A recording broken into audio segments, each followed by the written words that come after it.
Sa gitna ng kainan, napansin ni Norming na may isang bakanteng upuan pa sa dulo ng mesa. Marlene, nasa na ba yung tatay mo? Sabi mo hahabol siya. Opo ma'am, katatawag ko lang po niya kanina. Nasa kanto na raw po siya. Naglalakad na lang po papunta dito kasi nahirapan siyang makasakay ng tricycle galing sa terminal. Malapit na po yun, baka nasa gate na po. O sige, hihintayin ko siya. Gusto ko siyang pasalamatan sa pagpapalaki sa'yo ng maayos. Maya-maya pa, ay narinig nila ang malakas na katok sa gate. Ayan na si tatay. Narinig nila ang mga yabag ng paa sa pasilyo. Naririnig din ang boses ni Marlene na nagkukwento sa kanyang tatay. Pagpasok sa dining room, unang pumasok si Marlene na may dalang mga bayo. Sumunod sa kanya ang isang lalaki na may katamtamang tangkad. Nakasuot ng malinis na polo shirt. Tsaka may mga kamay na halatang sanay sa mabigat na trabaho. Ma'am, eto na po ang tatay ko. Si Tatay Gregory po. Magandang hapon sa'yo, Gregory. Salamat sa pagpunta. Hindi natapos si Norming ang kanyang sasabihin. Pagkakita niya sa mukha ni Gregory, parang tumigil ang pag-ikot ng mundo. Yung basong hawak niya ay dahan-dahang nalaglag mula sa kanyang kamay, tsaka nabasag sa sahig. Nanlaki ang mga mata ni Norming na magtama ang mata nilang dalawa ng lalaki. Hindi pwede. Bulong niya sa isang boses na halos hindi marinig.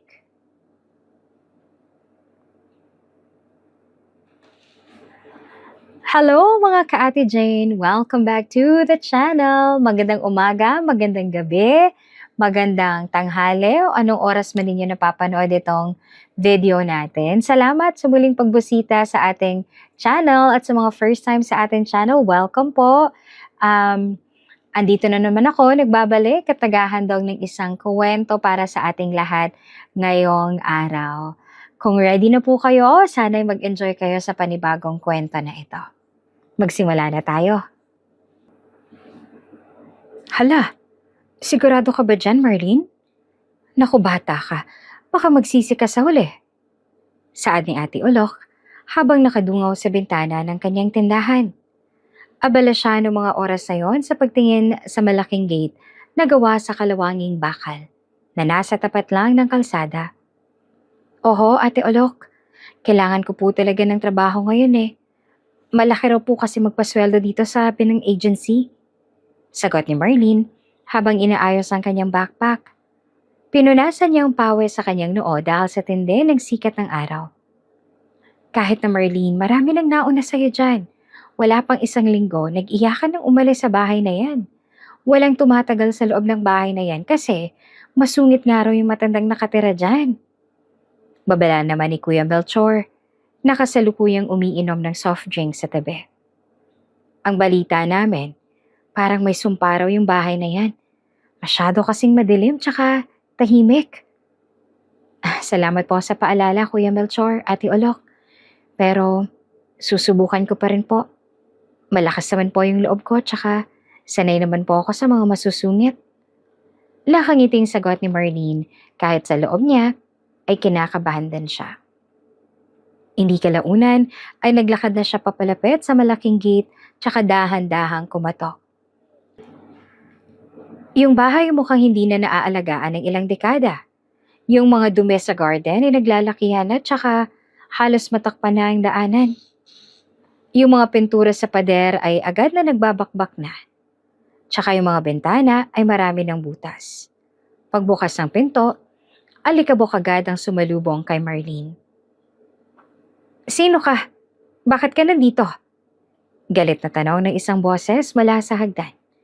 Pagtingala niya, nakita niya ang isang matandang babae na nakasuot ng mahabang itim na duster. Siya si Norming na magiging amo niya. Maputi na ang buhok nito na nakapusod ng mahigpit. Tsaka ang kanyang mukha ay puno ng mga kulubot na parang laging nakasimangot. Magandang umaga po, ma'am. Ako po si Marlene, yung bagong kasambahay na ipinadala dito. Pakilala ni Marlene. Ang bagal mo, kanina pa kita hinihintay. Akala ko ba 8:00 ang usapan? Alas 8:30 na. Unang araw mo pa lang wala ka ng disiplina. Sigaw ni Norming habang pababa ng hagdan ng dahan-dahan pero may diin ang bawat hakbang niya. Pasensya na po, ma'am. Naligaw lang po ng konti sa kanto. Paghingi ng paumanhin ni Marlene. Huwag kang sasagot sa akin. Wala akong pakialam kung naligaw ka o saang impyerno ka napunta. Yung gusto ko, kung anong oras ang sinabi ko, yun ang susundin mo. Buliyaw ulit ni Norming nang makalapit na siya kay Marlene. Tingnan mo nga yung itsura mo. Ang dumi-dumi mo na agad. Paglinis ka doon sa kusina. Huwag kang tatayo-tayo lang dyan na parang tuod. Opo, ma'am. Saan po yung mga gamit panlinis? Tanong ni Marlene. Hanapin mo. Hindi ko trabahong ituro sa'yo lahat. May mga mata ka, di ba? Gamitin mo yan. Sagot ni Norming bago to tumalikod tsaka naglakad palayo papunta sa kwarto niya. Napabuntong hininga na lang si Marlene. Totoo nga ang sinabi ng mga kapitbahay. Wala pa siyang ginagawang mali. Parang gusto na siyang palayasin ng matanda. Kahit na ganoon, kailangan niya ang pera para sa kanyang pamilya kaya tiniis niya ang lungkot tsaka takot. Sinimulan niyang linisin ang kusina na puno ng agyo tsaka dumi. Lumipas ang maghapon na puro sigaw lang ang natatanggap ni Marlene. Kapag nagwawalis siya, sasabihin ni Norming na maingay ang walis. Kapag nagluluto siya, sasabihin ng matanda na mabagal siyang kumilos. Parang wala nang tamang ginawa si Marlene sa paningin ng matanda. Nang sumapit ang gabi, sobrang dilim na sa loob ng mansyon. Iilang bombilya lang nakabukas dahil sabi ni Norming, nagtitipid siya. Natulog si Marlene sa isang maliit na kwarto sa likod ng kusina.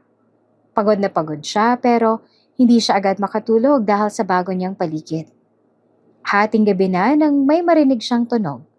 Nung una akala niya ay hangin lang na humahampas sa mga bintana. Pero habang tumatagal, nagiging malinaw ang tunog.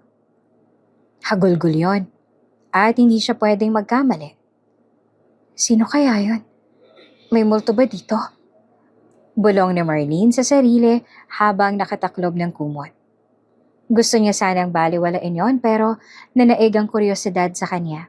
Kinuha niya ang kanyang maliit na flashlight tsaka dahan-dahang lumabas ng kwarto.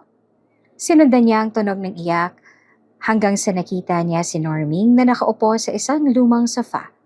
Wala tong suot na tsinelas tsaka nakayuko. Sa kanyang mga kamay, may nakahawak na isang lumang picture na kupas na ang kulay. Bakit? Bakit niyo ako iniwan? Hikbe ni Norming. Sana ako na lang. Sana hindi na lang ako umalis noon. Nagtaka si Marlene. Sino ang sinasabi ng matanda? Nakita niyang hinahaplos ni Norming ang mukha ng mga tao sa litrato habang tumutulong mga luha nito sa salamin ng frame. Patawarin niyo ako. Bulong pa ni Norming bago niya niyakap ang litrato sa kanyang dibdib. Mabilis na bumalik si Marlene sa kwarto niya nang maramdaman niyang baka tumayo ng matanda. Humiga siya sa kanyang kama pero nananatiling gising ang kanyang isipan. Sa kabila ng pagsusungit nito sa kanya, nakaramdam si Marlene ng konting awa para sa matanda. Siguro ay may dahilan kung bakit siya ganyan. Saad ni Marlene sa dilim habang dahan-dahang ipinikit ang kanyang mga mata. Kinabukasan ay maagang nagising si Marlene para ihanda ang almusal. Pagbaba pa lang ng matanda, nagsimula na naman ang sermon nito. Marlene, bakit naman ang tagal ng kape ko? Sigaw ni Norming mula sa pagkainan. Eto na po ma, mainit na po to. Saad naman ni Marlene habang nilalagay ang tasa ng kape sa harap ng matanda. Aanin ko yung mainit kung hindi naman tama yung timpla mo. Umalis ka na nga. Maglinis ka doon sa taas. Pagtataboy ni Norming. Kahit ganon, hindi na masyadong sumasagot si Marlene. Sa halip, ay sinusunod na lang niya ang utos nito. Kinabukasan, ay maaga muling nagising si Marlene para ihanda ang paboritong kape ni Norming. Iniingatan niya ang bawat sukat ng asukal tsaka powder para masiguradong magugustuhan ito ng matanda. Alam niyang mainit ang ulo nito. Tuwing umaga, kaya gusto niyang simulan ang araw ng maayos. Ma'am, Eto na po ang kape ninyo. Bagong timpla po yan. Saad ni Marlene habang dahan-dahang inilalapag ang tasa sa tapat ng matanda. Kinuha naman ni Norming ang tasa. Humigop ng konti. Tapos biglang danlaki ang mga mata. Ano to? Bakit ganito ang lasa nito? Bakit po ma'am? May mali po ba sa timpla? Tanong ni Marlene na biglang kinabahan. Mali? Malamang mali ang tabang nito. Tsaka bakit ba ganito at hindi masyadong mainit? Ganyan ka ba katanga pati sa pagtimpla ng kape tinatangahan mo? Sigaw ni Norming. Bigla niyang hinablot ang tasa tsaka buong lakas na itinapon ito sa sahig. Nabasag ang cup tsaka tumalsik ang kape sa paanan ni Marlene. Ma'am, sorry po. Gagawa na lang po ako ng bago. Paghingi ng paumanhin ni Marlene habang nanginginig ang boses. Wag na. Wala kang silbi. Simpleng kape lang. Hindi mo pa makuha-kuha. Lumayas ka nga sa harap ko bago ko pa maibato tong platito. Galit na saad ni Norming. Yumuko na lamang si Marlene tsaka mabilis na kumuha ng basahan para linisin ang kalat sa sahig. Habang nagpupuna siya, ramdam niyang mariing tingin ni Norming sa kanya. Bandang hapon, habang naglalampaso si Marlene sa sala, may narinig siyang malakas na katok sa gate. Isang babaeng maayos ang pananamit tsaka may dalang prutas ang pumasok. Magandang hapon po, Ma'am Norming. Kamusta na po kayo? Dinalhan ko nga po pala kayo ng konting mansanas. Nakangiting saad ni Ate Tess. Hindi man lang tumayo si Norming mula sa kanyang upuan. At sa halip, ay pinagmasdan lang ang dala nito. Sino nagsabi sa'yong pumasok ka dito? Tanong ni Norming sa kanya. Umalis ka rito. Hindi ko kailangan ng mga prutas mo. Akala mo ba hindi ko alam ang plano ninyo? Gusto mo lang makibalita kung mamamatay na ako para makuha ninyong lupa ko. Nako, hindi po sa ganon, Auntie. Gusto ko lang po talaga kayong kumustahin kasi matagal na po kayo hindi lumalabas. Paliwanag ni Ate Tess na halatang napahiya. Lumayas ka dito. Hindi ko kailangan ng pakikiramay ninyo. Lahat kayo, mga plastic kayo. Umalis ka na bago ko patawagin ng mga pulis. Tsaka sabihing nagnanakaw ka. Sigaw ni Norming habang dinuduro ang pintuan. Napailing na lang si Ate Tess. Tsaka dali-daling lumabas ng mansyon nang hindi na naibibigay ang dala niyang prutas. Pasensya ka na, Marlene. Sabi ko sa'yo, walang puso yung matandang yan eh. Bulong ni Ate Tess bago tuluyang umalis. Pinanood ni Marlene ang pag-alis ng bisita. Napaisip siya kung yung mga taong gustong tumulong ay tinataboy ni Norming. Paano pa kaya siyang isang hamak na kasambahay lang? Pakaramdam ni Marlene ay nauubos na rin ang pasensya niya. Hindi siya sanay na laging sinisigawan, tsaka tinatrato na parang basura kaya naman, pagdating ng gabi, pumasok si Marlene sa kwarto niya. Kinuha niya ang kanyang backpack, tsaka sinimulang ilagay ang kanyang mga damit. Nako mga ka-Ate Jane, ano kaya tong pinaplano ni Marlene? Pagpatuloy natin. Hindi ko na kaya to. Kahit gaano kalaki ang sweldo. Kung araw-araw niya naman akong kinukutsa, wala rin. Maghahanap na lang ako ng ibang trabaho sa bayan bukas. Saad ni Marlene sa kanyang sarili habang tinitiklop ang huling peraso ng kanyang duster. Desidida na siya. Lalabas siya ng mansyon bukas na bukas din pagmulat ng mata niya. Pero bago niya tuluyang maisara ang bag, nakarinig na naman siya ng pag-iyak. Ano yun? Si Ma'am na naman ba? Tanong ni Marlene. Dahan-dahan niyang binuksan ang kanyang pinto tsaka sumilip sa madilim na pasilyo. Nanggagaling ang iyak sa kwarto mismo ni Norming. Nakaupo ito sa sahig, nakasandal sa gilid ng kama. Tsaka halos hindi na makahinga sa pag-iyak. Bakit? Bakit ba ang hirap mawalan? Bakit kailangan ako ang maiwan dito? Rinig ni Marlene na sabi ng matanda. Lumapit ng konti si Marlene habang nananatili pa rin nakatago sa dilim. Nakita niyang hinahampas-hampas ni Norming ang kanyang sariling dibdib na parang sinusubukang ilabas ang sakit na nakabara doon. Ang sakit-sakit na. Hikbe ni Norming. Sana, sumama na lang ako sa inyo noon. Kasalanan ko lahat ng to. Bumalik si Marlene sa kwarto niya, tsaka naupo sa gilid ng kama. Tiningnan niya ang kanyang bag na puno ng gamit. Kung aalis siya, sino na lang matitira dito para makinig sa mga hagulhol ni Norming? Paano kung ako yung kailangan niya pero hindi niya alam kung paano sabihin sa akin? Bulong ni Marlene. Hindi siya nakatulog ng maayos ng gabing iyon. Paulit-ulit na bumabalik sa pandinig niya ang boses ni Norming na umiiyak sa dilim. Hindi na muna ako aalis bukas. Desisyon ni Marlene habang dahan-dahang inilalabas muli ang kanyang mga damit sa bag. Aalamin ko muna kung bakit siya nagkakaganyan. Ayan mga ka-Ate Jane, so hindi na nga muna aalis si Marlene. Pero grabe tong behavior ng amo niya, no? Sobra talagang, kung ako sa kalagayan ni Marlene, hindi ko sure kung makakatagal ba ako sa ganitong klaseng tao na makakasama sa bahay eh. Buti na lang tong si Marlene, hindi mo na siya aalis. Tingnan natin kung ano mangyayari sa kanya. Kinabukasan ay lumabas si Marlene ng kwarto niya. Pagbaba niya, nakita niyang matanda na nakaupo na naman sa mesa at mukhang walang tulog. Tsaka mas lalong naging matalim ang tingin sa kanya. Ano pang tinitingin-tingin mo dyan? Nasaan na yung almusal ko? Akala ko ba aalis ka na? Nakita kita nag-aayos ng gamit kagabi. Tanong ni Norming na may halong pangungutya.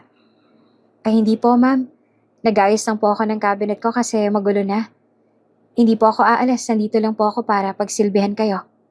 Sagot ni Marlene. Nagulat ng bahagya si Norming pero agad din itong nag-iwas ng tingin. Bahala ka. Huwag mo akong sisisihin kung balang araw. Mabaliw ka rin sa bahay na to. Hindi po ako mababaliw, ma'am. Sanay po ako sa mahihirap na sitwasyon. Saad ni Marlene habang nilalapag ang isang plato ng sinangag tsaka itlog.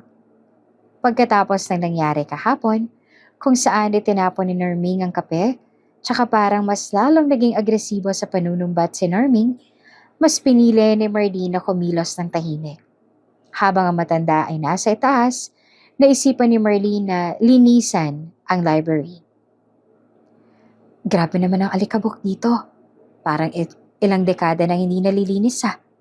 Saad ni Marlene habang tinatanggal ang mga sapot sa sulok ng mga estante.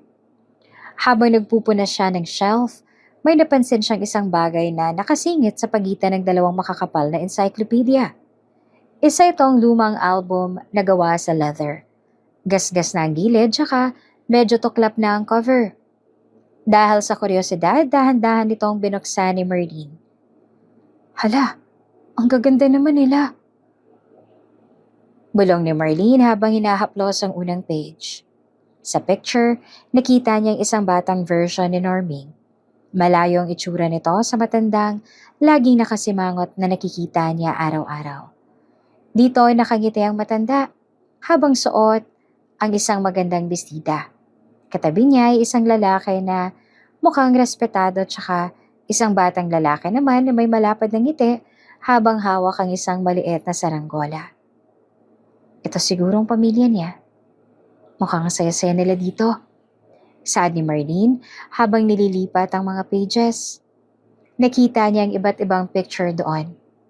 May isang handaan sa bakuran ng mansyon, isang picture sa harap ng simbahan, tsaka mga portrait na kinuha sa loob mismo ng sala. Sa bawat picture, kitang-kita ang pagmamahala nila. Yung batang lalaki ay laging nakayakap sa tatay niya. O kaya naman ay nagpapakuha ng picture habang kinakandong ni Norming. Anong ginagawa mo dyan? Sigaw ng boses. Sa sobrang gulat, nabitawan ni Marlene yung album.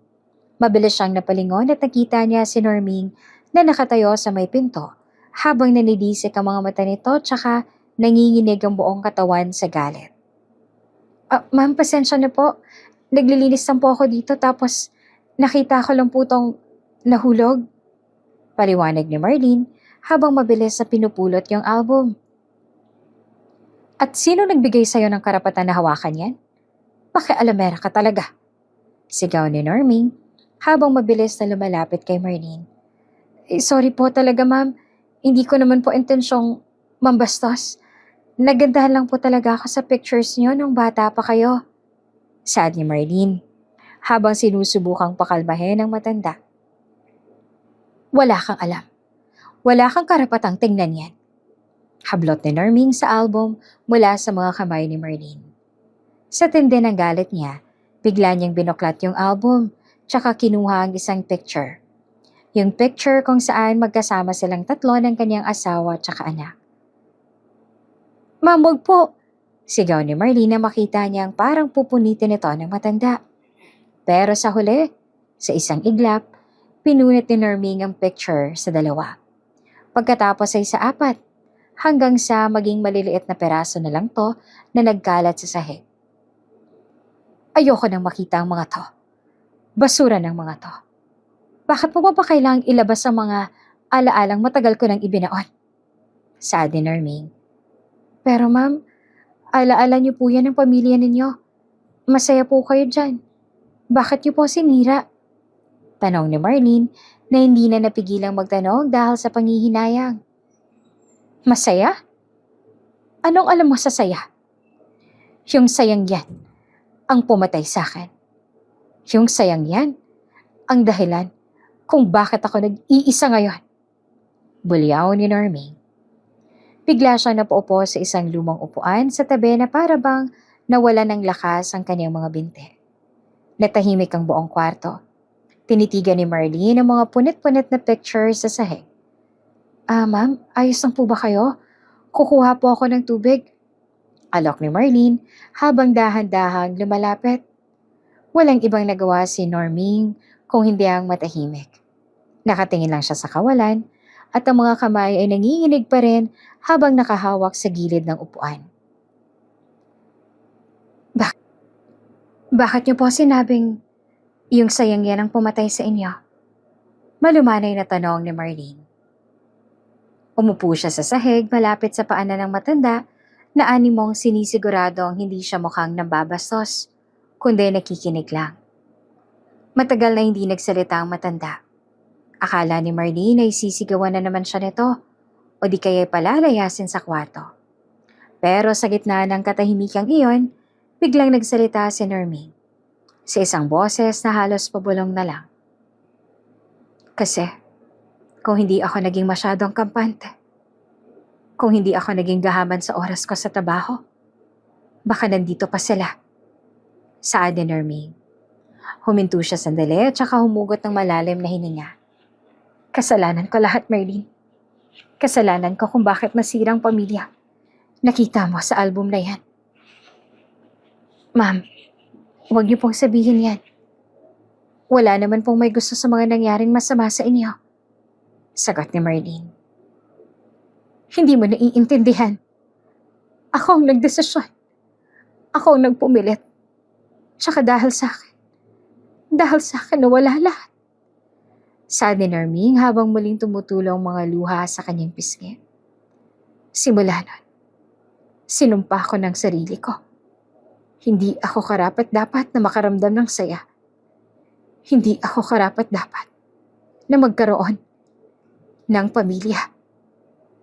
Nagulat si Marlene sa narinig. Kaya po ba kayo laging galit? Para ilayo ang mga tao sa inyo? Tanong ni Marlene. Mas madaling magalit kaysa sa masaktan, Marlene. Kapag galit ka, walang makakalapit sa'yo. Kapag walang makakalapit, walang mawawala sa'yo ulit. Sagot ni Norming habang pinapahid ang kanyang duha gamit ang kanyang nanginginig na kamay. Ngayon, kunin mo na yung mga basurang yan, tsaka lumabas ka na. Iwanan mo na ako dito. Tumayo si Marlene tsaka isa-isang pinulot ang mga peraso ng picture. Hindi niya ito tinapon sa basurahan at sa halip ay tinago niya ito sa kanyang bulsa. Alam niyang mahalaga pa rin ang mga to. Sige po ma, magpahinga na po kayo. Kung kailangan niyo po ng kahit ano, tawagin niyo lang po ako. Saad ni Marlene bago dahan-dahang lumabas ang library. Habang naglalakad pabalik sa kusina, hindi maalis sa isipan ni Marlene yung mga sinabi ng matanda. Naisip bigla ni Marlene ang kaniyang sariling tatay. Napaka-protective nito sa kanya. Paano kung may mangyari sa kanila?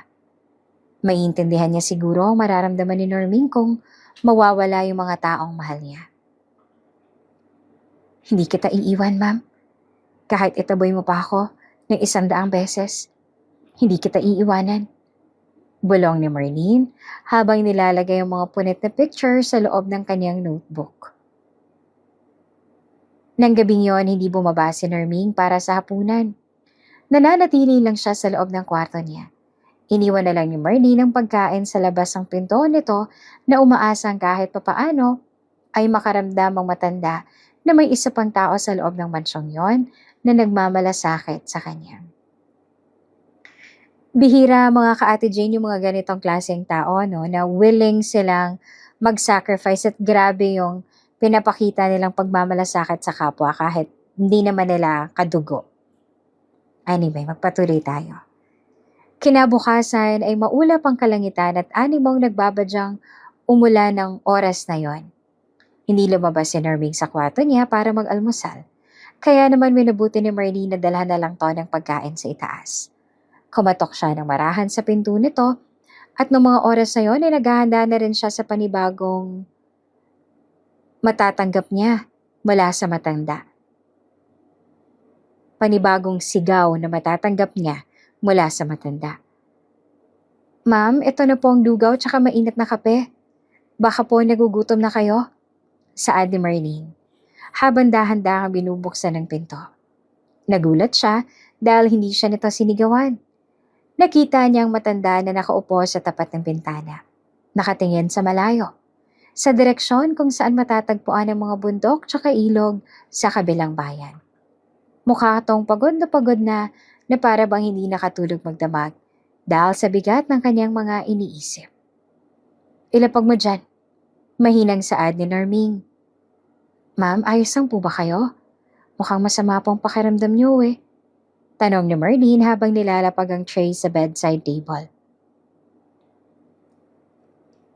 Alam mo ba kung bakit ka sinabing kasalanan ko lahat? Biglang tanong ni Norming nang hindi tumitingin kay Marlene. Dahil sa isang maling desisyon, nawala ang buong buhay ko. Hindi sumagot si Marlene. Nananatili lang siya nakatayo at animong handang makinig. Eto na mga ka-Ate Jane, mukhang ikukwento niya na. Nangyari yon ng bata pang anak ko. Si William. Masaya kaming pamilya noon. Yung asawa ko si Hubert. Napakabait na tao. Masaya lahat. Hanggang sa isang araw may outing ang opisina ko. Gusto nilang sumama lalo na yung anak ko kasi mahilig siyang maglaro sa tubig. Panimula ni Norming. Pumunta kami sa isang resort malapit sa malaking ilog. Sobrang ganda ng sikat ng araw ng umagang yan na para bang walang mangyayaring masama. Muli siyang bumuntong hininga mula sa pagkakaupo habang ang luha sa mata niya ay unti-unti na namang nangingilit. Habang naglalaro ang mag-ama ko sa mababaw na bahagi ng ilog, tinawagan ako ng boss ko. May kailangan daw asikasuhin sa trabaho. Urgent report daw. Sa halip na magstay sa tabi nila, pinili kong umalis saglit para humanap ng signal tsaka magtrabaho sa loob ng kotse. Iniwan ko silang mag-isa doon. Sabi ko sa kanila sandali lang ako na huwag silang aalis doon. Patuloy ni Norming habang ang kanyang mga mata ay nagsisimula ng mamasa. Kaso, biglang nagbago ang panahon. Mabilis na dumilim ang langit. Sa loob ng ilang minuto, bumuhos ang malakas na ulan. Hindi ko ina-expect na sa taas ng bundok may nangyayari na palang flash flood. Narinig ko na lang ang malakas na ugong ng tubig. Muli siyang tumigil at nagpatuloy sa pagkukwento. Tumakbo ako pabalik sa Pampang. Tinatawag ko sila pero huli na Marlene. Yung tahimik na ilog ng time na yon, naging kulay putik. Tsaka sobrang bilis na ng agos. Nakita ko silang pilit na kumakapit sa isang malaking bato. Pero sa isang iglap, tinangay sila ng tubig. Sa harap mismo ng mga mata ko. Humagulgol na si Norming nang matapos magsalita. Grabe mga ka-Ate Jane, tumatay yung balahibo ko. Ang sakla pala ng Ang saklap at ang tragic pala na nangyari sa buhay niya. Kung nandun lang ako. Kung hindi ako umalis para sa walang kwentang trabaho niyan. Malabang nasabihan ko silang umahon na nung nagsisimula pa lang yung ulan. Sana nahila ko sila. Sana nailigtas ko sila. Ma'am, aksidente po yung nangyari. Hindi niyo po ginusto yun. Saad ni Marlene, naramdam ang pait ng boses ng matanda. Hindi. Kasalanan ko. Kinuha sila ng ilog dahil sa kapabayaan ko. Ilang linggo kaming naghanap sa ibaba ng ilog hanggang sa dagat. Nahanap ko ang asawa ko pagkalipas ng 3 araw. Pero ang anak ko, hindi na siya nahanap. Kahit ang katawan niya, hindi ko malang naihakap sa huling pagkakataon. Hikbe ni Nerming. Naiwan ako mag-isa na may dalang guilt, tsaka galit sa sarili ko. Araw-araw, tinatanong ko ang Diyos kung bakit ako pang naiwan. Bakit hindi na lang ako yung kinuha sa halip na sila, 'di ba? Kaya po ba kayo nagkukulong sa mansyong to? Tanong ni Marlene. Dito kami dapat titira bilang isang buong pamilya. Ito ang pangarap namin. Pero naging kulungan ko na to nang dahil sa nangyari sa kanila. Sagot ni Nerming habang nakatingin sa kanyang mga palad. Kaya, ayoko may lumalapit sa akin. Pakiramdam ko, kahit sinong mapalapit sa akin. Mawala rin o kaya naman, huhusgahan ako sa kasalanan na gawa ko. Ma'am, sa tingin niyo po ba, matutuwa ang mag-ama ninyo kung makikita nila kayong ganyan? Maraming taon na rin po ang lumipas. Siguro po, oras na rin para patawarin ninyo ang sarili ninyo. Malumanay na sabi ni Marlene. Madaling sabihin yan, Marlene. Pero kapag gabi-gabi mong naririnig ang sigaw nila sa panaginip mo, hindi mo ganun yun kadaling makakalimutan. Saad ni Nerming. Tumitig siya kay Marlene, tsaka sa unang pagkakataon nakakita si Marlene ng pag-asa sa mga mata nito. Kahit nakatiting lang. Salamat sa pakikinig. Ngayon lang ako nakapagkwento ng ganito sa ibang tao. Walang anuman po, ma'am. Nandito lang po ako. Hindi ko po kayo huhusgahan. Sagot ni Marlene. Paglabas si Marlene ng kwarto, parang may kung anong nakadagan sa dibdib niya. Hindi niya akalain na ganun palang kabigat ang pinagdaraanan ni Nerming. Yung akala ng mga kapitbahay na masama lang talagang ugali nito, pero ang totoo, may pinagdadaanan pala to. Naisip ni Marlene ang sarili niyang tatay. Hindi niya ma-imagine kung anong mangyayari sa kanya kung mawawala ito sa ganoong paraan. Kailangan kong tulungan si ma'am na makabangon. Bulong ni Marlene habang pababa ng hagdan. Hindi pwedeng habang buhay siyang nakakulong sa nakaraan. Habang naglilinis ng kusina, hindi naman mapigilan ni Marlene na mapatingin sa bintana. Naisip niya ang anak ni Nerming na si William. Kung buhay kaya to ngayon, kasing edad na rin kaya niya? O baka naman, mas matanda sa kanya? Matapos ang naging pag-amin ni Nerming tungkol sa trahedyang sinapit ng kanyang pamilya, nagbago ang pakiramdam ni Marlene sa loob ng mansyon. Kung datay takot tsaka ines ang nararamdaman niya sa tuwing sisigawan siya ng matanda, ngayon ay purong awa na, tsaka pag-unawa na ang nararamdaman niya. Umaga iyon, habang nag-aayos si Marlene ng kanyang maliit na kwarto, napatingin siya sa kanyang backpack na nakatabi pa rin sa gilid ng kama. Noong nakaraang araw, desidido na siyang mag-impake at saka iwan ang trabahong to dahil sa sobrang lupet ni Nerming sa kanya. Pero ngayon, habang hawak niya ang kanyang mga damit, parang bumigat ang kanyang mga kamay. Hindi ko siya kayang iwan ng ganito.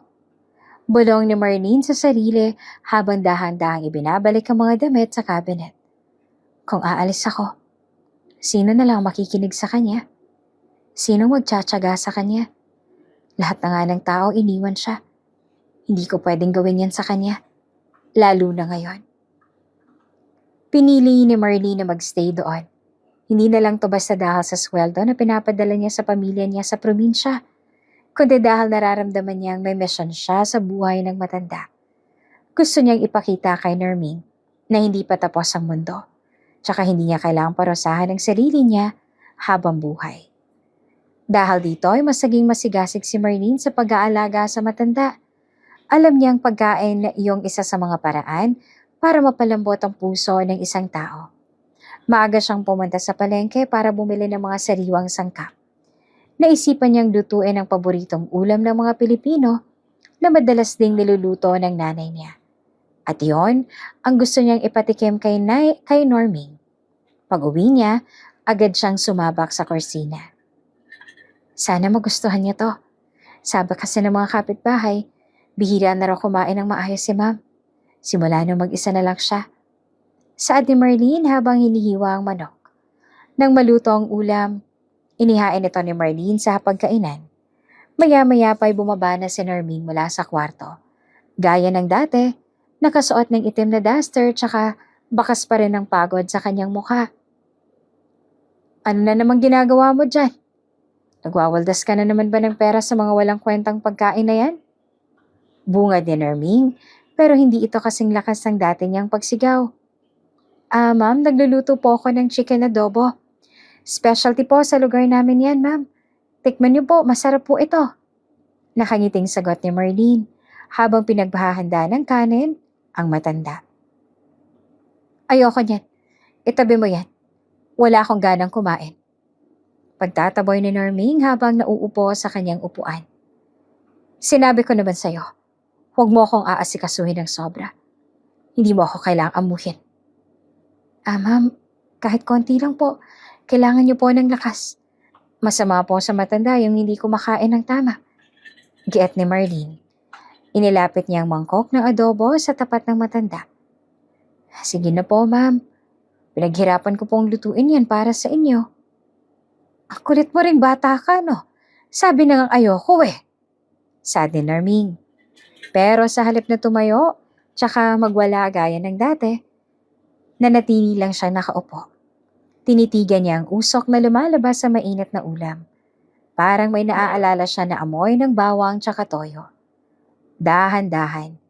Kahit nakunot ang noo ay kumuha si Norming ng kutsara. Kumuha siya ng maliit na peraso ng manok tsaka isinubo ito. Tahimik lamang si Marlene sa gilid habang pinapanood ang bawat galaw ng kanyang amo. Inaasahan niyang lalaitin ulit nito ang luto niya o kaya naman sasabihin masyadong maalat. Pero laking gulat ni Marlene na magpatuloy sa pagkain ang matanda. Hindi ito nagsasalita pero tuloy-tuloy ang kanyang pagsubo. Walang reklamo, walang mura at mas lalong walang sigaw. Tahimik lang ang buong paligid at tangyang tunog lang ng kubyerto sa tumatama sa plato ang naririnig sa buong dining hall. Ma'am, kamusta po ang lasa? Lakas loob na tanong ni Marlene. Tumingala si Norming sa kanya at doon sandaling nagtama ang kanilang mga mata.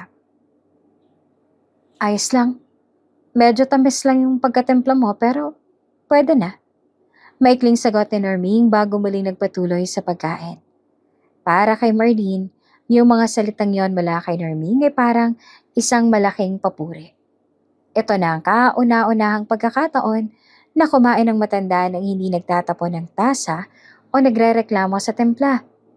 Ramdam ni Marlene na kahit papaano ay nabawasan ng tensyon sa pagitan nilang dalawa. Pagkatapos kumain, hindi agad umakyat si Norming. Nananatili lang siyang nakaupo habang nakatingin sa labas ng bintana.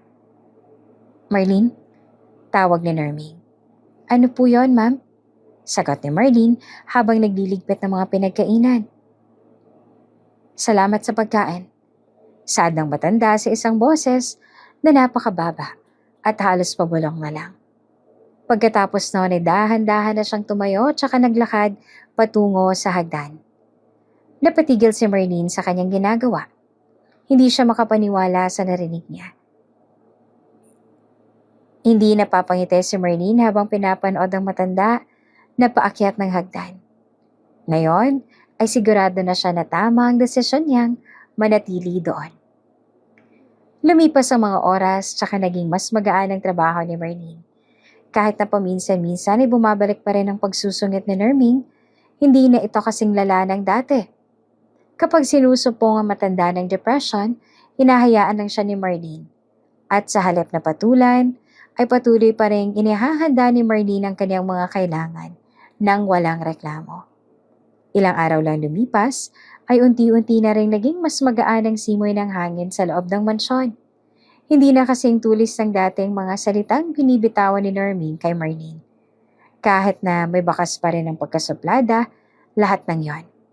Hapon na noon, habang nagtutupi ng mga bagong labang kortina sa sala, napansin ni Marlene na nakaupo lang matanda sa tapat ng paborito niyang bintana. Wala siyang hawak na kahit na ano. Nakatingin lang siya sa labas. "Ma'am, gusto niyo po ba ng merienda? Nagluto po ako ng ginataang bilo-bilo," saad ni Marlene, habang dahan-dahang lumalapit. "Wag na, busog pa ako," sagot ni Nerming, pero hindi siya lumingon. "Marlene, bakit ba hanggang ngayon ay nandito ka pa rin? Ilang linggo nang nakalipas yung mga nauna sa'yo. 3 araw pa lang ay sumusuko na kaagad." Siguro po kasi masipag ako? O baka po kasi makulit lang talaga ako?" Biro ni Marlene na sinanda ng mahinang tawa.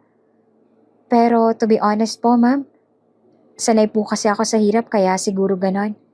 Sa probinsya namin, hindi uso yung sumuko agad." Naupo si Marlene sa isang maliit na stool malapit sa paanan ni Nerming. Pakiramdam niya ay handa ng matanda na makinig sa ibang kwento naman. "Alam niyo po, ma'am, naalala ko po ang pamilya ko sa inyo. Simple lang po kami doon. Yung tatay ko po, siya lang nagpalaki sa akin. Mangingisda lang siya pero sobrang sipag." "Tatay?" Ulit pa ni Norming bago siya umiling. "Masaya ba kayo?" "Oho, ma'am. Kahit minsan, asin tsaka tuyo lang ulam namin. Basta't magkakasama kami, masaya kami.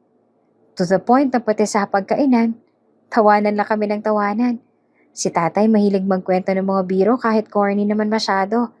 Tapos yung mga kapatid ko naman, lagi nag-aagawan sa kanin. Minsan nakakapagod yung ingay pero kapag malayo ka pala, yun yung pinaka namimiss ko. Kapag napalayo ka sa nakasanayan mo." Kwento ni Marlene habang nanginginig ang mga mata. "Buti pa kayo. Ang saya niyo siguro ng mga bata pa kayo," saad ni Nerming. Sa unang pagkakataon, nakita ni Marlene na bahagyang umangat ang gilid ng labi ng matanda.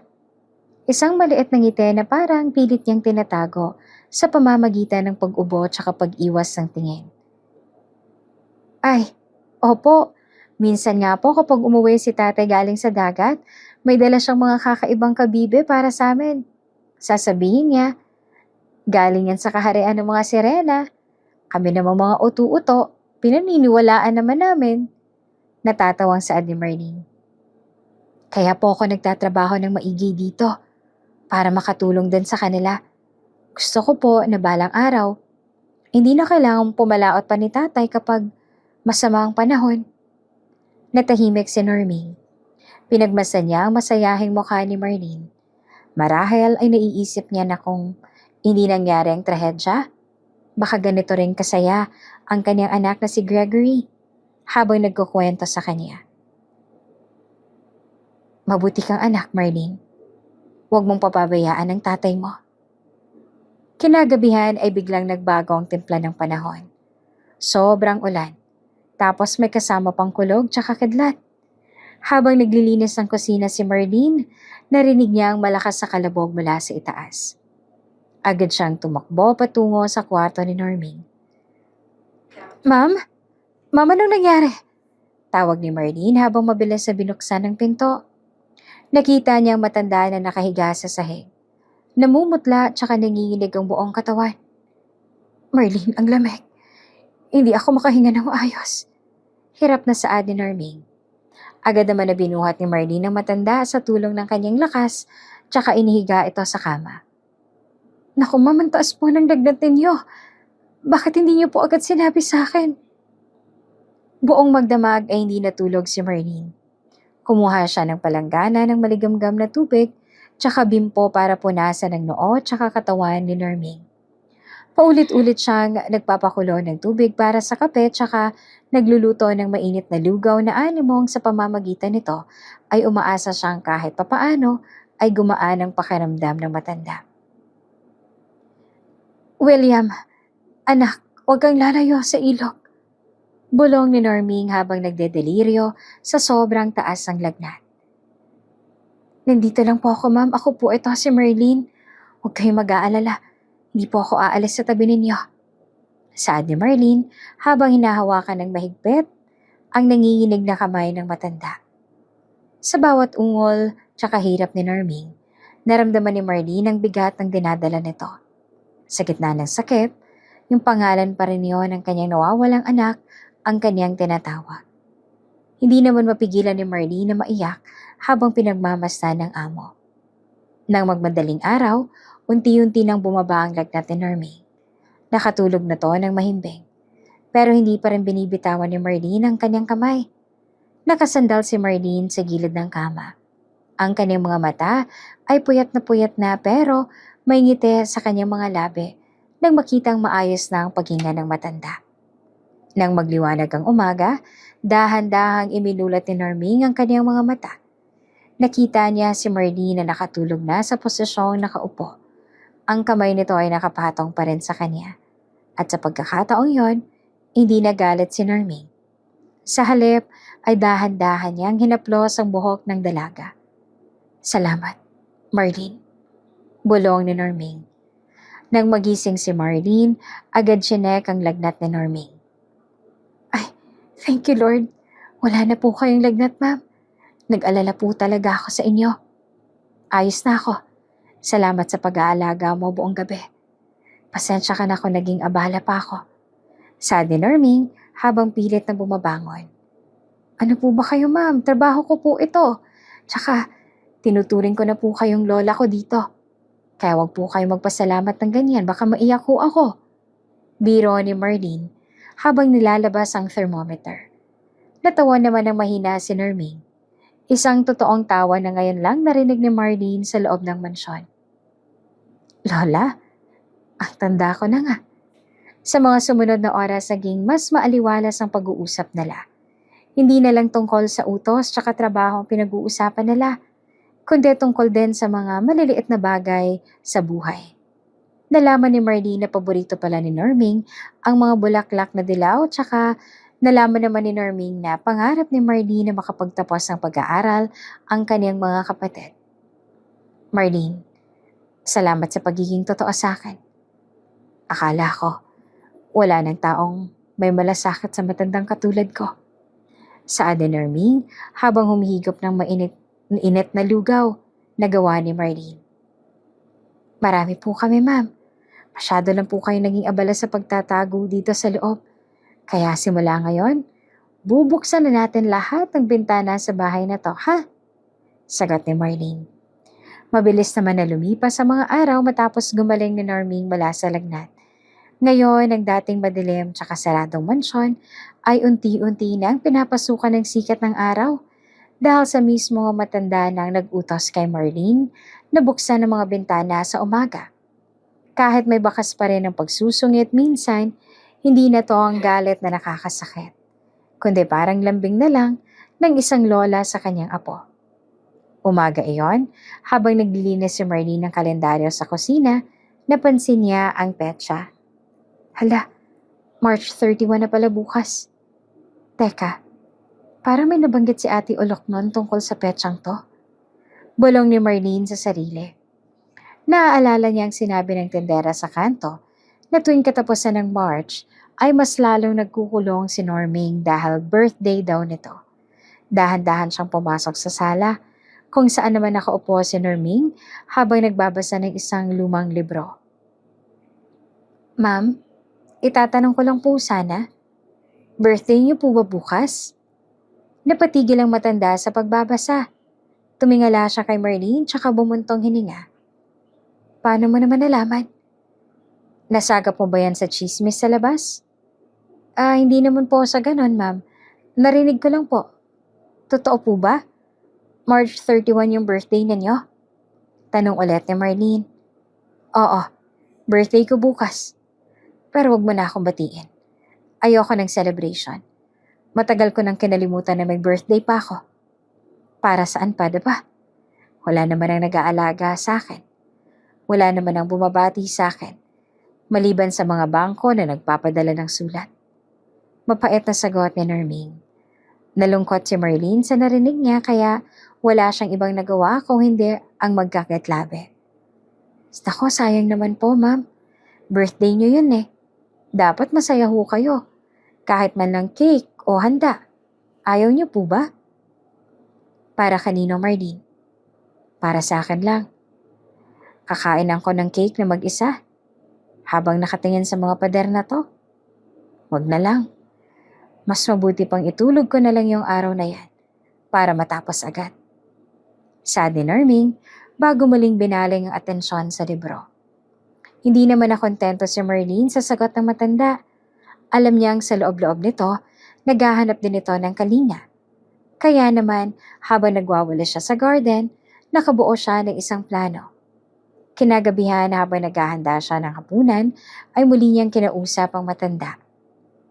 Ma'am, may hihilingin sana ako sa inyo. Huwag po kayo magagalit ha. Panimula ni Marlene. Ano na naman yan? Kung tungkol sa party yan, sinabi ko na sa'yo, ayoko. Huwag mo nang ulit-ulitin. Sagot pa ni Nerming. Hindi naman po party, ma'am. Kasi po, miss na miss ko na rin yung pamilya ko eh. Halos tatong ba na rin po kung hindi nakakauwi sa amin. Naisip ko po, baka pwedeng papuntahin ko dito ang nanay ko tsaka yung mga kapatid ko. Birthday niyo naman po yun. Gusto ko lang sanang maranasan ninyo yung may kasabay kumain ng marami. Diretso ang sabi ni Marlene. Napatitig naman si Nerming kay Marlene. Halatang nagulat siya sa suggestion ng dalaga. Ano? Papupuntahin mo sila dito? Sa mansyon ko? Alam mo namang ayoko ng maingay, Marlene. Baka magulo ang mga gamit ko dito. Baka sirain nilang katahimikan ko. Hindi naman po sila makulit, ma'am. Mababait po yung pamilya ko, tsaka sila na po magluluto para hindi na kayo mapagod. Gusto ko lang po na kahit isang araw lang, maramdaman niyo po ulit na may pamilya kayong kasama dito sa loob. Sige na po, ma'am. Birthday niyo naman po eh. Isipin niyo na lang na regalo niyo na sa akin to. Pakiusap ni Marlene na may kasama pang pa-cute na tingin. Matagal na tumahimik ang matanda na para bang may malalim na pagtatalo sa loob ng kanyang isipan. Tumingin siya sa paligid ng sala na napakatahimik tsaka napakalungkot. Sigurado ka ba hindi sila pasaway? Tanong ni Nerming sa mahinang boses. Opo ma'am, sigurado po ako tsaka I'll make sure po na matutuwa kayo sa kanila. Mabilis na sagot ni Marlene. Nang makita niyang lumalambot na ang matanda. Sige na. Pero isang araw lang ha. Pagkatapos nun gusto ko nang bumalik sa dati lahat. Sagot ni Nerming habang pilit na tinatago ang kanyang kaba. Yay, salamat po ma'am. Tatawag po agad ako sa kanila para makaluwas sila bukas na bukas din. Tuwang-tuwang sabi ni Marlene habang tumatalan-talan pa palabas ang kusina. Pag-alas ni Marlene, naiwang mag-isa na si Nerming sa sala. Hinawakan niya ang kanyang dibdib. Tama ba tong ginagawa ko? Makakaya ko kaya yung ingay? Bulong niya sa sarili. Kinabukasan ay maagang-maaga pa lang abala na si Marlene sa paglilinis. Dapat maganda yung mansyon kapag dumating sila. Gusto ko makita ni nanay na maayos ang kalagayan ko dito. Saad ni Marlene habang pinupunasan ng mga dekorasyon. Si Nerming naman ay mukhang hindi mapakali. Kahit na sinasabi niyang ayaw niya, kitang-kita sa kanya na pinaghandaan din niya ang araw na to. Marlene, nasa na sila? Sabi mo maaga silang darating. Tanong ni Nerming habang patingin-tingin sa malaking orasan. Malapit na po siguro sila, ma'am. Galing pa po kasi silang probinsya kaya baka medyo natagalan sa traffic. Sagot ni Marlene. Eksaktong 10:10 ng umaga nang marinig nilang busina sa labas ng gate. Ayan na sila! Sigaw ni Marlene bago mabilis na tumakbo palabas. Pinanood ni Norming mula sa bintana ang pagbukas ng gate. Nakita niya ang isang lumang jeep na puno ng gamit. Isa-isang bumaba ang mga kapatid ni Marlene na ang lalapad ng ngiti. Kasunod ay isang babaeng mukhang mabait. Ito na siguro ang nanay ni Marlene. Hala, laki naman ng bahay na to. Rinig pa ni Norming na sigaw ng isa sa mga bata. Ito na yung mga maiingay. Bulong niya.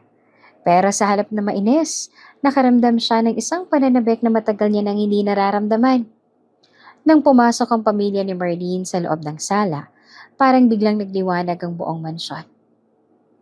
Magandang umaga po, ma'am. Happy birthday po sa inyo. Sabay-sabay na bati ng mga to pagkakita sa matanda. Salamat. Salamat sa pagpunta ninyo. Sagot ni Norming na medyo nahihiya pa. Ang nanay naman ni Marlene ay lumapit sa kanya tsaka nagmano habang may ngiti pa rin sa labi. Pasensya na po kayo kung naging abala kami dito. Maraming salamat po sa pagpapatuloy sa amin.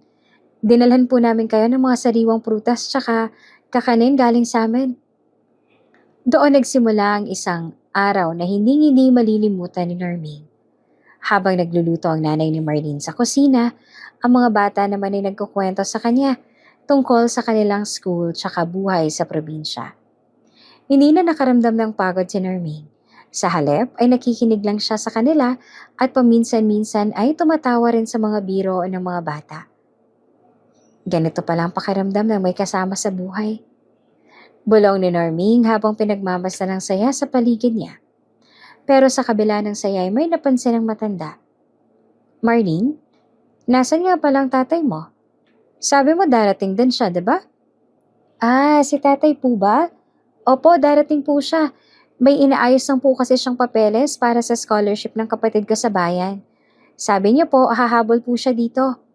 Medyo mahuhuli lang po siya ng konti. Paliwanag ni Marlene.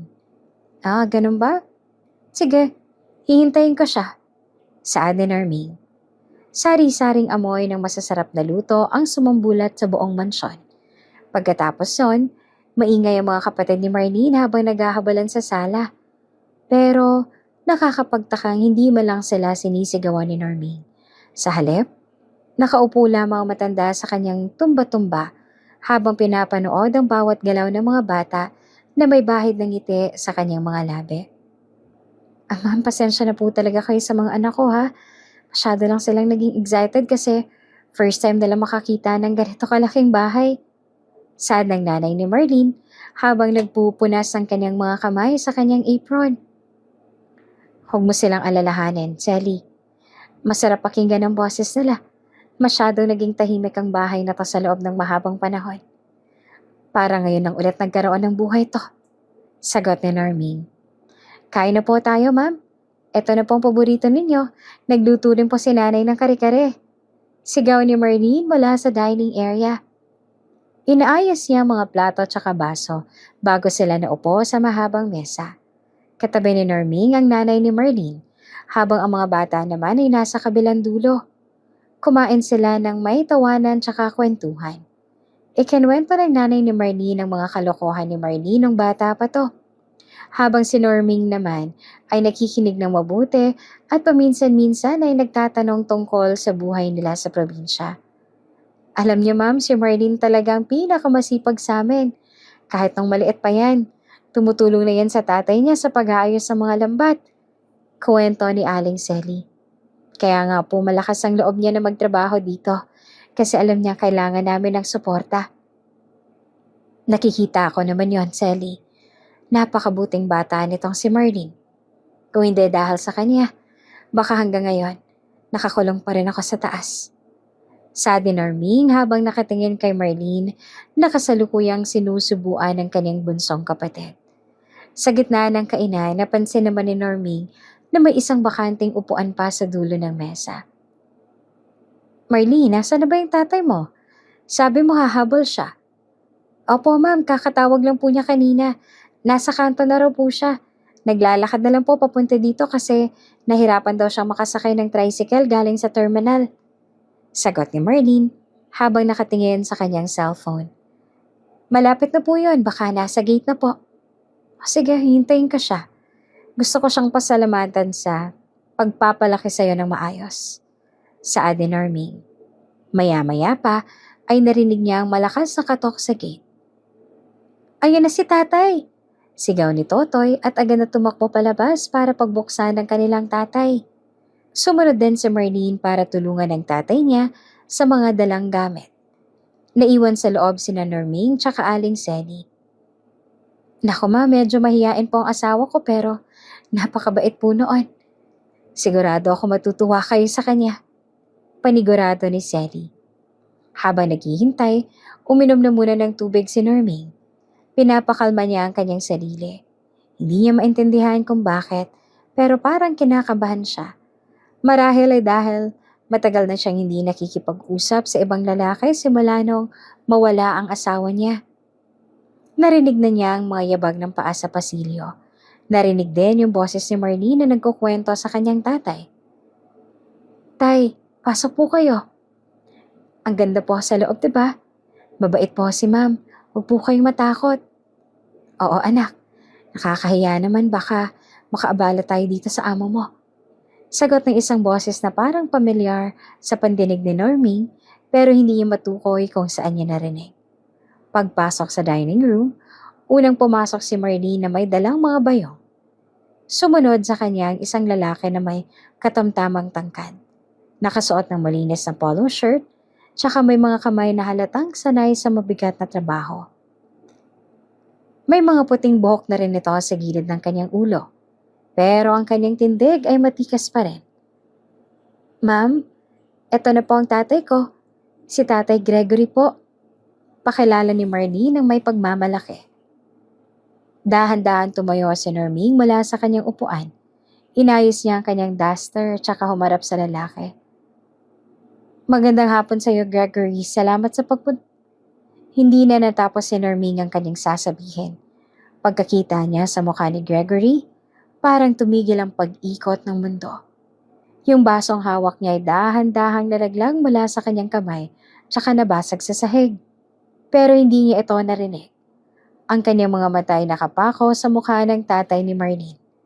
Nanlaki ang mga mata ni Norming. Ang kanyang hininga ay biglang naghabol. Tsaka ang kanyang puso ay tumibok ng napakabilis na para bang gustong kumawala sa kanyang dibdib. Hindi pwede. Bulong niya sa isang boses na halos hindi marinig. Ma'am, ayos lang po ba kayo? Tanong ni Marlene na agad na lumapit sa matanda dahil sa pag-aalala. Ma'am Norming, namumutla po kayo.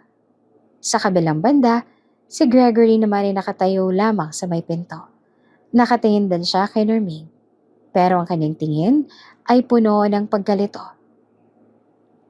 Magandang hapon po ma'am, pasensya na po kung nagulat ko kayo, saad ni Gregory. Baka sa kanyang mukha na wala siyang ideya kung bakit gano'n na lang ang reaksyon ng matanda sa kanya. Ikaw? Saad ni Norming habang nanginginig ang kanyang hintuturo na nakaturo kay Gregory. Ikaw? Bakit? Paano? Tay, kilala niyo po ba si ma'am? Tanong ni Marlene sa kanyang tatay. Umiling si Gregory nang may nahihiyang ngiti. Ay hindi anak eh. Ngayon ko lang nakita yung amo mo. Baka may kamukha lang ako. Ma'am, pasensya na po kung may naaalala kayo sa akin. Hindi naman makapagsalita si Norming. Kahit na matanda na to, tsaka may mga peklat na sa mukha. Yung hugis sa mga mata, yung korba ng labi, tsaka ang boses nito ay hindi niya malilimutan. Ma'am, maupo muna kayo, mukhang nahihilo kayo. Saad ni Sally na inalalayan din ng matanda. Hindi ako nahihilo. Saad ni Norming habang pilit na humahakbang palapit kay Gregory. Nang makalapit siya, dahan-dahan niyang itinaas ang kanyang kamay at saka hinawakan ng pisngi ng lalaki. Nanginginig ang kanyang mga daliri habang hinahaplos ang balat ni Gregory. William, anong nangyari sa'yo? Tanong ni Norming. Napaatras naman ng konti si Gregory na halatang nailing or nailang sa ginawa ng matanda. Ma'am, baka po nagkakamali lang kayo. Ngiti ni Gregory sa kanya. Imposible. Saad ni Norming. Pwede ko bang malaman kung anong kwento mo sa buhay? Kung saan ka lumaki? Kung sinong nagpalaki sa'yo? Gusto ko lang kumpirmahin yung nasa utak ko. Kung talagang mali lang ba ako sa naisip ko o ano. Huminga ng malalim si Gregory bago niya pinagmasdan ng pamilya niya. Tsaka lumingon ulit sa matandang naghihintay ng isasagot. Pasensya na po. Wala po ako masyadong naaalala sa nakaraan ko. Ang alam ko lang po, napulot po ako sa dagat ng mga mangingisda noon. Sabi nila, may amnesia na raw po ako kaya Gregory na lang po ang pinangalan sa akin ng mga nakapulot sa akin. Nang marinig ang salitang amnesia tsaka napulot sa dagat, ay mas lalong humagulgol si Norming. Napahawak siya sa mesa para hindi matumba. Tay, totoo po ba yun? Tanong naman ni Marlene na nagsisimula na ring malito tsaka kabahan sa nangyayari. Anak, totoo ang sinabi ko na wala akong maalala bago yung baha noon. Yung alam ko lang, nagising ako sa ospital tsaka sinabi nilang napadpad ako sa dalampasigan pagkatapos ng isang malaking bagyo tsaka flash flood sa kabilang bayan. Paliwanag ni Gregory. Natahimik ang buong kwarto, tsaka tanging ang mahinang hikbe ni Norming ang maririnig habang ang kanyang mga kamay ay nananatiling nakahawak sa braso ni Gregory. Ma'am, ano pong naiisip ninyo? Bakit po kayo umiiyak? Tanong ni Marlene na dahan-dahan namang lumapit sa tatay niya tsaka sa matanda. Gregory. Hindi kasi Gregory. Saad ni Norming sa pagitan ng kanyang pag-iyak. Tumingala siya sa lalaki, tsaka pinilit na hinanap sa mga mata nito. Yung batang lalaki na may dalang saranggola sa picture na pinunit niya noong nakaraang araw. Gregory. William. Yun ang pangalan mo. Ikaw ang anak ko. Anak? Ulit ni Gregory. Ma'am, pasensya na po pero baka nagkakamali lang po talaga kayo. Gaya nga po ng sabi ko, taga-isla po ako tsaka doon na po ako lumaki simula nung mapadpad ako doon pagkatapos ng baha. Hindi ako pwedeng magkamali. Yung mga mata na yan, yung peklat na yan sa kilay mo, nakuha mo yan ang mahulog ka sa bisikleta nung 6 na taon ka pa lang. Sabi pa ni Norming. Tsaka ang boses mo, kahit tumanda ka na, hindi ko makakalimutan ang boses ng anak ko. Napahawak si Gregory sa kanyang kilay, sa mismong peklat na sinasabi ng matanda. Yung peklat na to, sabi ng mga nakapulot sa akin, nakuha ko raw to nung tumama ang ulo ko sa malaking bato habang tinatangay ako ng agos. Dahil tinangay ka ng flash flood nung araw na yon sa ilog. Dagdag pa ni Norming. Iniwan ko kayo ng tatay mo para lang sa trabaho ko. Nakita ko kayong tinangay ng tubig. Akala ko patay na kayong dalawa. Akala ko kinuha na kayo ng dagat. Napahawak si Gregory sa kanyang ulo, tsaka para bang may kung anong pilit na bumabalik sa kanyang isipan na matagal nang nakabaon. Flash flood. Ilog. Narinig akong sumigaw ng pangalan ko. Pero malabo na sa lahat. Tay, ayos lang po ba kayo? Tanong ni Marlene habang inaalalayan niya ang tatay niya na parang nawawalan ng balanse. Totoo po ba ang sinabi ni Ma'am? Kayo po ba yung anak niyang nawawala? Hindi ko alam, Marlene. Hindi ko talaga alam. Sagot ni Gregory. Tumingin siya kay Selly na nakatayo lamang sa tabi na para bang naghihintay din ng sagot. Selly, alam mo namang wala akong maaalala sa nakaraan ko bago tayo nagkakilala, diba? Yung sabi lang sa akin ng mga mangingisda, natagpuan nila akong nakakapit sa isang perasong kahoy sa gitna ng dagat. Pagkatapos ay malaking bagyo. Oo, yun din ang kwento mo sa akin nung nagpakasal tayo, sagot ni Selly. Lumapit siya kay Norming tsaka humawak sa balikat nito. Ma'am, sigurado po ba kayo? Napakalaking bagay po nito kung sakali. Siguradong sigurado ako, Selly. Yung isang ina, hindi makakalimot sa mukha ng kanyang anak kahit lumipas pa ang 100 taon. Saad ni Norming. Mabilis siyang tumakbo patungo sa kwarto niya sa itaas, kahit na hirap siyang maglakad dahil sa kanyang edad. Ma'am, saan po kayo pupunta? Tawag ni Marlene. Maya-maya ay bumaba si Norming na may dalang isang maliit na kahon. Binuksan niya to tsaka inilabas ang peraso ng pictures na pinunit niya noon at inilagay niya to sa mesa sa tapat ni Gregory. Tingnan mo ang litratong to, William. O Gregory, tingnan mo ang batang to. Saad ni Norming habang tinuturo ang batang lalaki sa pictures. Tinitigan ni Gregory ang pictures at doon ay unti-unti ngang nanginig ang mga kamay niya. Ang batang nasa pictures ay kumukhang kamukha ng anak niyang si Totoy noong mas bata pa to. Tsaka ang lalaking katabi ng bata sa picture, kamukhang kamukha niya rin. Ang lalaking to, sino siya?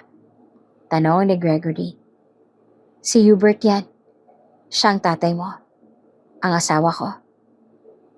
Sagot ni Norming habang patuloy ang pag-agos ng luha.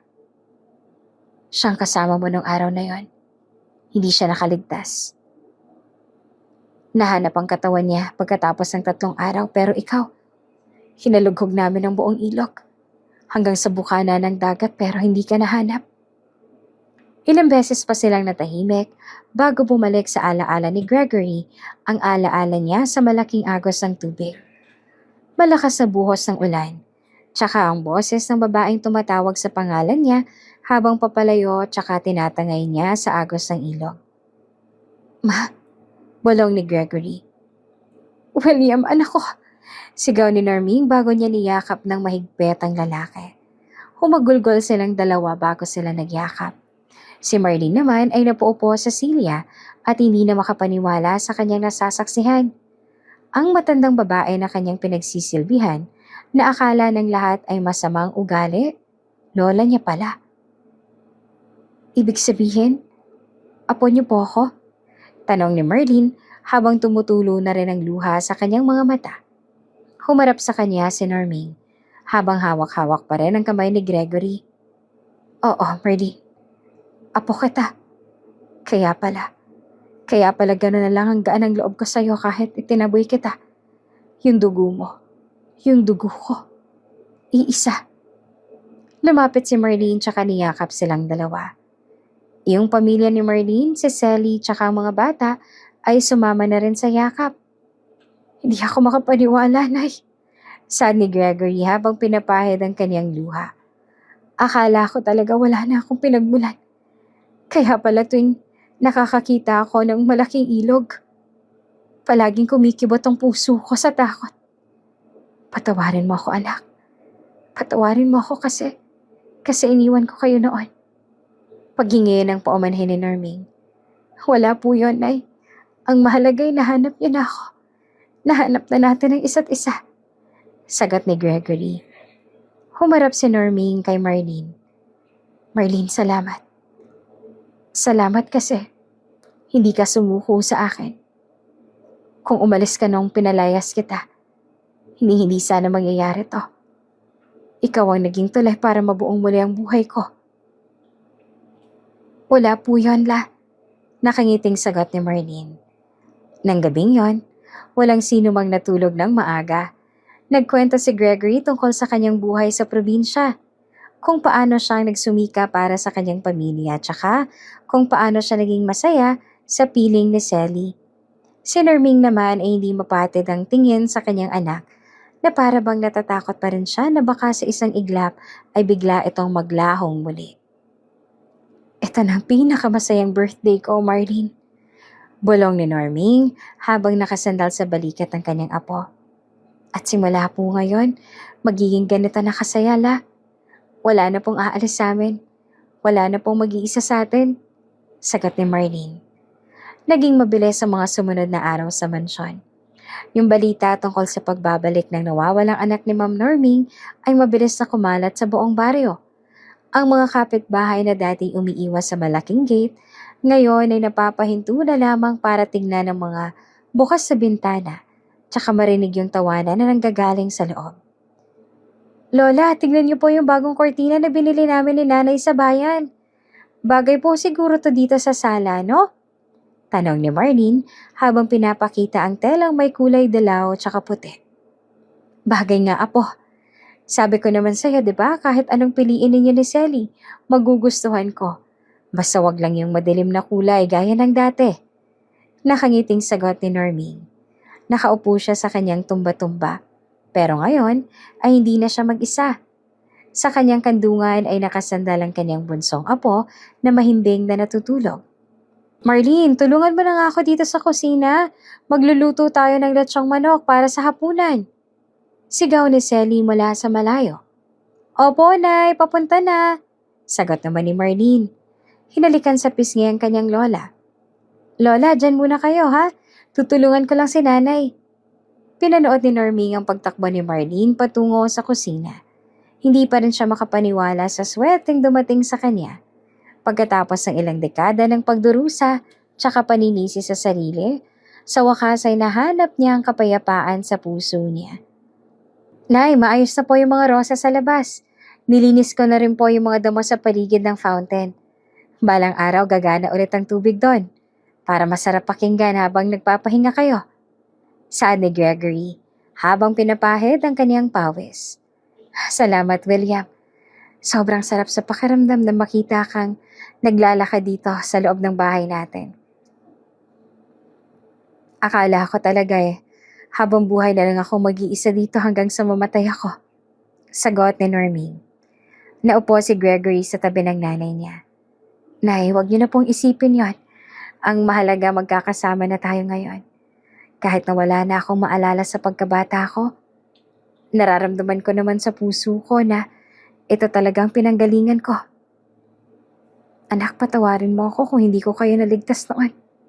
Muling sambit ni Normie. Nay, tapos na po tayo dyan. Yung baha, aksidente lang yon. Wala namang may kasalanan doon. Ang mahalaga, binigyan tayo ng pangalawang pagkakataon ng Diyos na mabuo ulit. Tingnan niya si Marlene.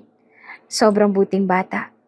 Kung hindi dahil sa kanya, baka hanggang ngayon mangingisda pa rin ako sa malayo at saka kayo naman nagmumukmuk dito. Saad ni Gregory. Habang inahawakan ang kamay ng nanay niya. Kinahapunan ay nagtipon-tipon ng buong pamilya sa garden. Nagpagawa si Gregory ng isang mahabang lamesa sa ilalim ng malaking puno ng mangga. Nagluto naman si Selly tsaka Marlene ng sobrang daming pagkain. Para sa bagong simula nating lahat, saad ni Marlene habang tinataas ang kanyang baso ng juice. Para sa pamilya, sabay-sabay naman ang sagot ng lahat. Habang kumakain sila, napansin ni Marlene ang isang lumang album na nakapatong sa lamesa. Ito ang album na dating pinulit ni Normie pero ngayon ay maayos ng muli. Pinagtulong-tulungan ni Marlene tsaka Gregory na idikit ang mga peraso gamit ang tape. Kahit may mga guhit na rin ng mga pictures, kitang-kita na ulit ang mga mukha ni na Hubert, Normie tsaka ng batang Gregory. Lola, ito po, buo na po ulit ang pamilya sa picture. Gaya ng pamilya natin ngayon. Saad ni Marlene habang iniaabot ang album kay Normie. Hinaplos ni Normie ang mukha ng kanyang asawang si Hubert sa larawan. Hubert, kung nasan ka man ngayon, alam ko nakikita mo kami. Masaya na kami. Nahanap ko yung anak natin. Tsaka may mga apo na tayo na sobrang bait tsaka sobrang sipag. Naging masaya tsaka punong-puno ng buhay ang mansyon nang dahil sa presensya nila. Hindi kalaunan ay nagdesisyon na rin si Gregory tsaka Selly na dito na rin manirahan para alagaan ng matanda. Ang mga kapatid ni Marlene ay nag-aral na sa malapit na eskwelahan sa bayan. Tsaka si Marlene naman ay patuloy na nag-aasikaso sa kanilang negosyo sa tulong ng mga ari-arian ni Normie. Gabi na noon. Habang naglalakad si Marlene sa pasilyo, narinig niya ang mahinang himig mula sa kwarto ni Normie. Sumilip siya at saka nakita ang kanyang lola na kinakantahan ng kanyang bunsong kapatid para patulugin. Marlene, bakit gising ka pa? Tanong ni Gregory na nakasalubong niya sa hagdanan. Wala po, tay. Tiningnan ko lang si lola. Ang saya-saya niyo pong tingnan ngayon, ano? Sagot ni Marlene. Dahil sa'yo yan, anak. Kung hindi ka naging matapang noong unang araw, baka hanggang ngayon malungkot pa rin ang lahat. Saad ni Gregory habang inilalagay ang kanyang kamay sa balikat ni Marlene. Hindi lang po ako, tay. Lahat po tayo, may papel dito. Itinadhana po talaga na magkita-kita tayo dito. Nakangiting sagot ni Marlene. Niyakap ni Marlene ang tatay niya. Hanggang sa nagdesisyon si Marlene na magpunta sa balkonahe. Habang nakatingin si Marlene sa mga bituin, alam niyang marami pa silang pagdadaanan na pagsubok. Pero hindi na siya natatakot ngayon dahil alam niya na ang pinagmulan niya. Tsaka alam niya sa sarili niya na hindi na muling mag-iisa ang lola niya. Ang sabi nila, kahit nagaano pa kahirap ang buhay, kung kasama mo naman ang mga kasama mo sa buhay, magiging masaya rin ang lahat. Hindi naman ang material na bagay ang nagpapasaya sa buhay ng isang tao. Alam mo ba kung ano? Presensya. At nang dahil sa presensya ng pamilya ni Marlene sa bahay ni Norming, naging maaliwalas ang mansyong dati na ring kinatakutan ng iba. At dito na nga po nagtatapos ang kwento ni Marlene. Mga ka-Ate Jane, napaka-heartwarming na naging story natin ngayong gabi, ano? After so many years na akala ni Norming ay wala na, naghihintay na lang siya na matapos ang buhay niya sa mundo, hindi niya akalain na muli pa palang matatagpuan ang kanyang anak. At dahil nga doon dito sa batang si Marlene, ay nagkitang-kita silang muli. What an ending. Lakas maka-MMK, ano? Ngayon ay lakas maka-Ate Jane. Anyway, salamat sa pagsama ninyo sa akin sa ating kwentuhan ngayong araw. At kung may comment kayo or kung ano man ang naging reaction ninyo sa story natin, paki-comment naman sa ibaba. At magkita-kita tayong muli sa susunod pa nating mga video. Thank you so much and God bless everyone. Until next time, bye!